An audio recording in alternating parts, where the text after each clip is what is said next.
Hello traders, this is Aniruddh here. तो आज Friday weekend, तो हमारे जो नेक्स्ट मंथ से मार्केट में जो वोलाटिलिटी है वो एक हद तक बहुत इंक्रीज होने वाला है। इसके पहले हमने ये शेयर्स को ऑलरेडी मेरे वीडियोस में डिस्कस किए हैं। इनमें से आरसीएफ को मैंने लास्ट वीक अपने जो फिबोनाची के जो मेरे ब्रॉडकास्ट चैनल है स्टूडेंट्स के, उनमें हमने इसको प्रॉपर तरीके से शेयर भी किया था आरसीएफ को। दूसरा एचएएल का भी मैंने शायद इसको यूट्यूब पे शेयर किए होंगे। कोचिंगशिप और सबसे इम्पॉर्टेंट जो चीज़ें हैं यहाँ पर कि they still have room for move. अभी इनमें मूवमेंट के लिए रूम है, बट हाँ थोड़े रिट्रेसमेंट ज़रूरी है मार्केट में। वो निफ्टी हो सकते हैं, स्टॉक्स हो सकते हैं। चलिए समझने की कोशिश करते हैं कि कोचिंगशिप को हमने कहाँ पर ख़रीदा था, रीज़न क्या थे खरीदने के, और टेक्निक जो है वो हम कौन सा टेक्निक यूज़ किए। तो फर्स्ट थिंग, जो कोचिन शिपयार्ड के जो शेयर प्राइस है उसको हमने बाई क्यों किए, ये पैटर्न को दिख रहा है। ये मार्केट में हाई बनाया था 945 पे, देन नेक्स्ट मंथ फरवरी में मार्केट में हाई बनाया 941 पे, then market data pull back. मतलब यहाँ पर मार्केट ने प्रीवियस जो कैंडल है उसके नीचे क्लोज हुआ। तो पुल बैक किसे कहते हैं? जब भी मार्केट में एक रेंज हो, अब रेंज है, अब रेंज के बाद पॉसिबली यहाँ पर मदर कैंडल अगर है तो बेहतर है। अगर मदर कैंडल नहीं है तो भी हम लोग वहाँ पर देखते हैं कि मदर कैंडल अगर है तो बेटर है। बट जो सबसे इम्पॉर्टेंट है, नेक्स्ट कैंडल क्या करना चाहिए, मार्केट के हाई को नहीं तोड़ना चाहिए, बट बिना हाई को तोड़े मार्केट को अपने प्रीवियस कैंडल के लो को ब्रेक करना चाहिए, बट अपने उसके प्रीवियस जो अप ट्रेंड कैंडल थे वो लो को सस्टेन करना चाहिए। मतलब वो लो को ब्रेक नहीं करना चाहिए, जो कि यहाँ पर हुए। ये मार्केट के रेंज बना, रेंज के बाद मार्केट ने अपने लोअर एंड को क्लोज किए, मतलब पुल बैक दिया। अब पुल बैक जब भी दिए मार्केट में 945 के ऊपर मार्केट का रेजिस्टेंस थे, रेजिस्टेंस ब्रेक। अब मंथली चार्ट पे जब मार्केट में रेजिस्टेंस ब्रेक हो रहा था, अब ब्रेक हुए वो तो अलग बात है, बट जिस पॉइंट पे मार्केट में रेजिस्टेंस ब्रेक हो रहा था तो वो पॉइंट हम लोग उसको बोलते हैं एज अ पिवटल पॉइंट, जहाँ पर हम लोग ट्रेड को इनिशिएट करते हैं। तो वैसे वक्त में हमें क्या करने की ज़रूरत है? वीकली चार्ट पे शिफ्ट होने की ज़रूरत है। अब वीकली चार्ट जो आप देख रहे हो 945 के वीकली चार्ट क्या बोल रहे हैं हमें? प्रीवियस कैंडल, जैसे कि हमने एक्सप्लेनेशन जो हमारे पुल बैक कैंडल के जो एक्सप्लेनेशन हमने यहाँ पर दिए, एज पर द एक्सप्लेनेशन यहाँ पर क्या बना, market gone on the upward side so far, and market में क्या किया, जो यहाँ पर हमने क्या कहा था, मदर कैंडल बने तो अच्छा, ना बने तो भी कोई गलत बात नहीं।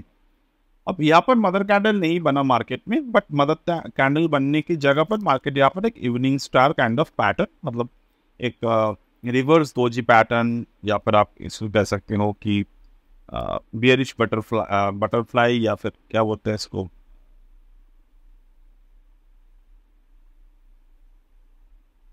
Dragon fly doji, not SIM butterfly, dragon fly doji kind of pattern यहाँ पर मार्केट में बने।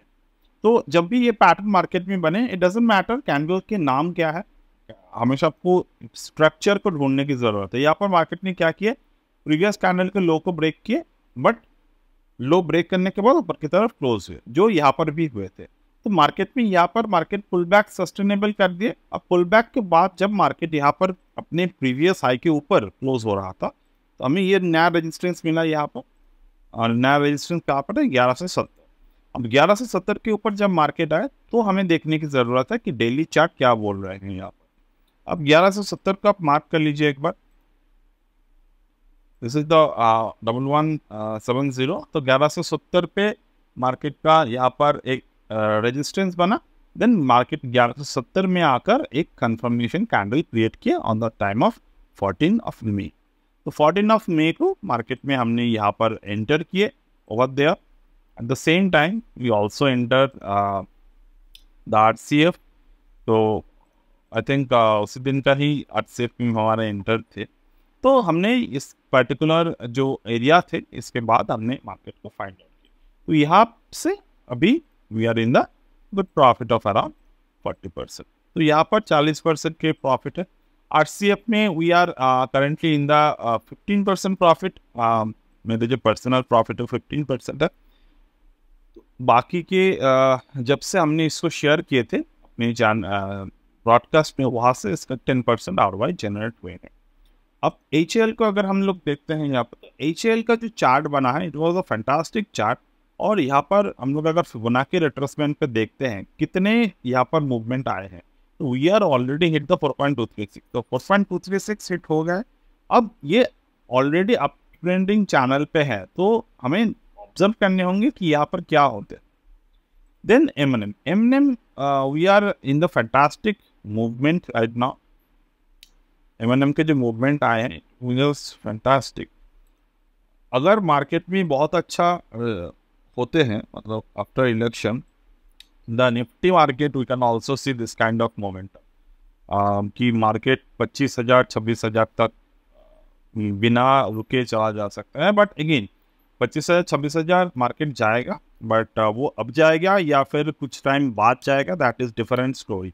बट ओवरऑल निफ्टी में भी हमें ये M&M पे जो चार्ट पैटर्न देखने को मिले हैं, ये सेम चार्ट पैटर्न हमें निफ्टी में देखने को मिल सकते हैं आने वाले टाइम पे। But again Nifty is a very crucial place, क्योंकि यहाँ पर सिर्फ और सिर्फ एक स्टॉक की डेटा पे हम लोग रिलाई नहीं कर सकते। We can rely the data in the Nifty like this one. ये चार्ट की मैं बात कर रहा था। मार्केट अगर ऊपर की तरफ अभी थोड़ा करेक्शन अगर आएगा, जो मुझे लगता है आएगा, बट ज़्यादा करेक्शन नहीं, वो 100 150 200 पॉइंट की करेक्शन फिलहाल। इसके बाद जो पैटर्न हमें दिख रहा है हम लोग सिर्फ उसी की बात कर रहे हैं। Why we told that connection could possibly hit the market, reason is nothing but this range. ये और कोई मैजिकल थ्योरी नहीं है। You can see this is the range 1.272। Market almost hit the 1.272 level here. और फिर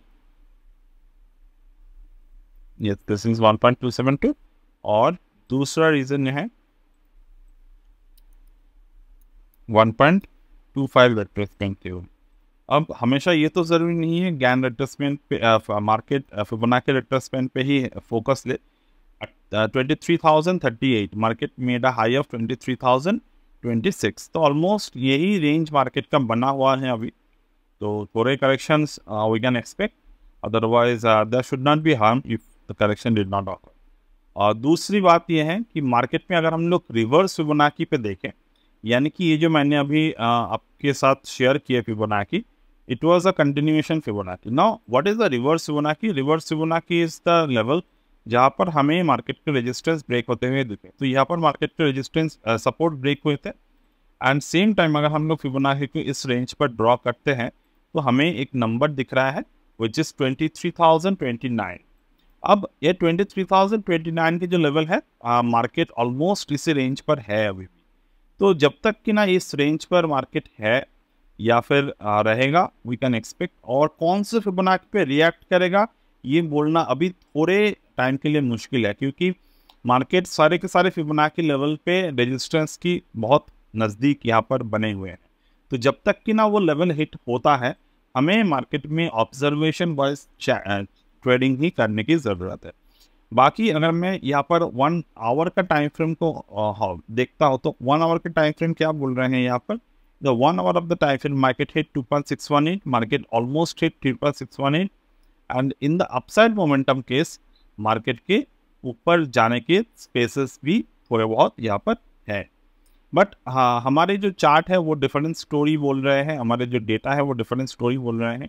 all together अगर मैं देखूँ तो 23,038 की जो रेंज है ये बार बार हमारे सामने आ रहा है। तो 23,038 के रेंज पर हम लोग हमारे ट्रेड को प्लान कर सकते हैं। दूसरी बात, अगर मैं बैंक निफ्टी को देखता हूँ तो निफ्टी बैंक को अगर मैं देखता हूँ तो निफ्टी बैंक ने अपने कोई नया हाई क्रिएट नहीं किए।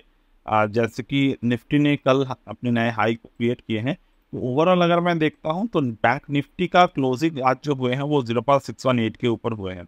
तो पॉसिबली बैंक निफ्टी का नेक्स्ट जो मोमेंट है वो 29,334 है as per the chart.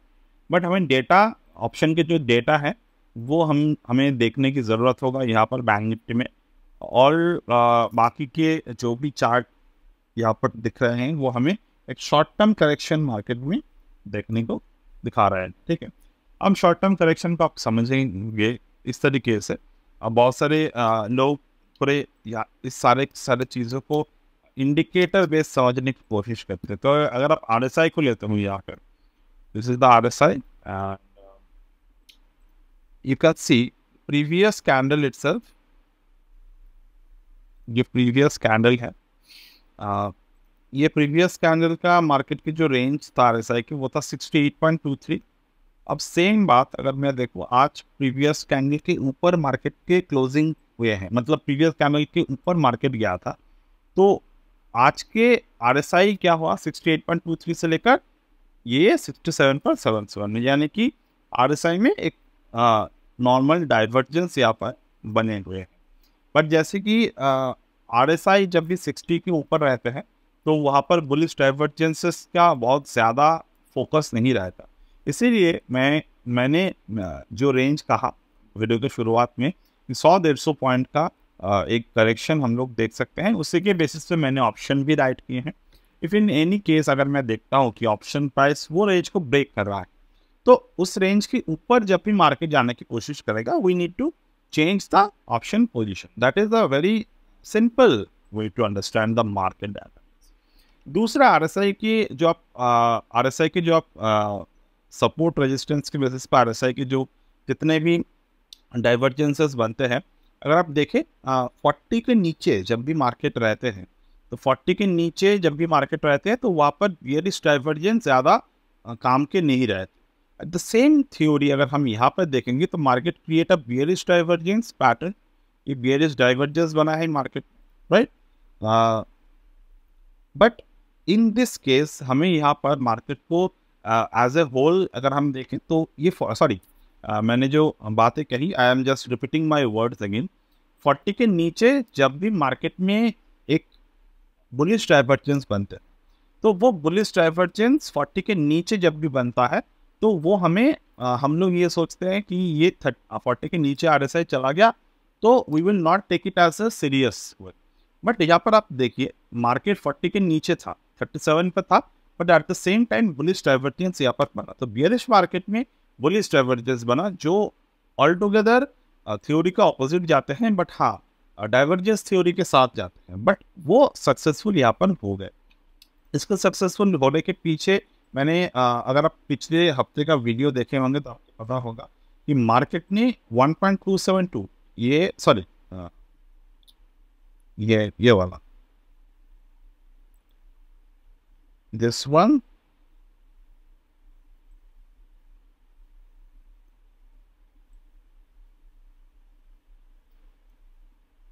This reverse trend, इसके 0.5 पे मार्केट आ चुका था। ये रेंज मार्केट के लिए एक सपोर्ट की तरफ काम किए and market just hit the range वही, तो यहाँ से मार्केट के उछाल आ गए। तो वही रेंज हम लोग अभी देख रहे हैं RSI पे। तो RSI का रेंज का सक्सेस होगा क्या नहीं होगा, we have to see. All together अगर हम लोग पूरे के पूरे RSI की कम्बिनेशंस को देखें तो there is a trend present कि यहाँ पर एक ऐसा तो कुछ बना है कि RSI अपने जो 83-84 का जो लेवल क्रॉस किए थे वहाँ से RSI ने करेक्शन दिया बहुत बार, बट प्राइस ने क्या किया, प्राइस कीप ऑन राइजिंग। सो ये जो कंप्लीट मोमेंटम है मार्केट का, ये कहीं ना कहीं जाकर आगे जाके आप ऑब्जर्व करिएगा, ये मार्केट एक स्टेबलाइज करेगा ये मूव। बट वो कब स्टेबलाइज करेगा, we don't have the answer. Stabilise तब होते हैं मार्केट में मूवमेंट जब मार्केट में कोई अच्छा वोलाटिलिटी रहता है। जैसे कि अगर हम विक्स को देखें यहाँ पर, इंडिया विक्स को, in the day chart itself previously yesterday market hit a all time high of the 24.22 in the VIX। आज भी विक्स ऊपर की तरफ क्लोज हुआ एंड दिस विक्स क्लोज, ये विक्स का क्लोजिंग कहाँ पर हुआ? ये विक्स क्लोज हुआ कल के दिन का क्लोजिंग हाई, क्लोजिंग के ऊपर। तो ओवरऑल अगर हम देखते हैं तो मार्केट के पास अपने टेक्निकल रीजन है, डेटा बैक्ड रीजन है कि मार्केट वोलाटाइल रहना रहेगा, ठीक है। और दूसरी बात अगर हम ये कहें कि विक्स का ऑल टाइम हाई कहाँ पे था, earlier it was the high made at here, ये I think this 2022 and earlier there was wicks rise of around, ये तो हमारे कोविड के टाइम के 83 विक्स थे। अब 83 विक्स को हम लोग फिलहाल उतना ज़्यादा फोकस नहीं करेंगे। इलेक्शन वाइज अगर हम देखते हैं तो अर्लियर मार्केट का जो विक्स आए थे इट वाज अराउंड 26 सितंबर 2022। 26 सितंबर 2022 अगर हम निफ्टी को देखें, 26 सितंबर 2022, तो वहाँ से निफ्टी में थोड़े बहुत करेक्शंस हमें देखने को मिले थे। और मार्केट में मैं एक बात साइकोलॉजिकली आपके लिए कह रहा हूँ, be prepare for a 15 to 20% correction. ये प्रिपेयर रहेगा, आप साइकोलॉजिकली प्रिपेयर रहेगा। साइकोलॉजिकली क्यों प्रिपेयर रहने की बात हम लोग कर रहे हैं, कब करेक्शन आएगा वी डोंट नो, बट जब भी करेक्शन आएगा आपको इसको एज ए नेगेटिव नहीं लेना है। ना तो मैं आपको ये कहूँगा कि आप ये चीज़ों को ऑप्शन बाइंग के लिए यूटिलाइज करने की सोचें, क्योंकि ऑप्शन बाइंग में आपको कहीं पर भी जाकर पुट बाई पे ऐसे करेक्शन के बाद सोचकर पैसा आप नहीं बनाने वाले हो, पैसा गंवाने ही वाले हो। But be prepare for the stock. जब भी मार्केट गिरेगा 15-20% अगर करेक्शन मार्केट में आते हैं तो स्टॉक्स की जो भी प्राइस है वो 30 से 40% गिरेगा। या फिर बहुत सारे शेयर्स ऐसे होंगे, जैसे कि आरसीएफ की ही बात मैं अगर कर लूँ तो मार्केट जब गिरा था, ये स्टॉक कितना गिरा था? ये स्टॉक गिरा था 36% के नीचे की तरफ आए थे। उसके बाद अगर आपने सपोर्ट लेकर बाई कर सकते थे तो बाई कर सकते थे definitely. Even this share of the HUL, जो HUL के शेयर है, so this stock also down by 9%, 10%, ज़्यादा नहीं। कोचिन शिपयार्ड की अगर हम बात करें तो इट डाउन फ्रॉम द 25%। तो ये तरीका होगा, अगर आप मार्केट में करेक्शन देख रहे हो तो बहुत अच्छे अच्छे शेयर्स जो हैं वो अवेलेबल होते हैं चीप प्राइस पे। या फिर आप निफ्टी 20 पर भी कर सकते हो, बट आई डोंट, निफ्टी 20 पर वो क्या होता है कि अगर आप बहुत ज़्यादा कैपिटल यूज नहीं कर रहे हो तो ये आपको प्रॉफिटेबिलिटी बहुत ज़्यादा आपको नहीं दिखता। बट अगेन दिस थिंग्स, अगर आप 20% पर 20-25% करेक्शन पे, जैसे कि 2023 के बाद ये 6.5% करेक्शन पे आए थे, तो अगर आपने यहाँ पर बाय किए होते then till now we are making the 20% of the ROI, that too on the very safe side. और इसके कोलेटरल में आप ऑप्शन राइटिंग भी कर सकते हो। तो ओवरऑल अगर आप देखें तो साइकोलॉजिकली अगर आप करेक्शन के लिए तैयार हो तो वो बेहतर होगा आपके लिए। अदरवाइज जब भी मार्केट आपको प्री मार्केट में दिखेगा, आपको मार्केट गिरता हुआ दिखेगा, you will just feel anxious over this market. So that's it for today. As of now, we'll get back in the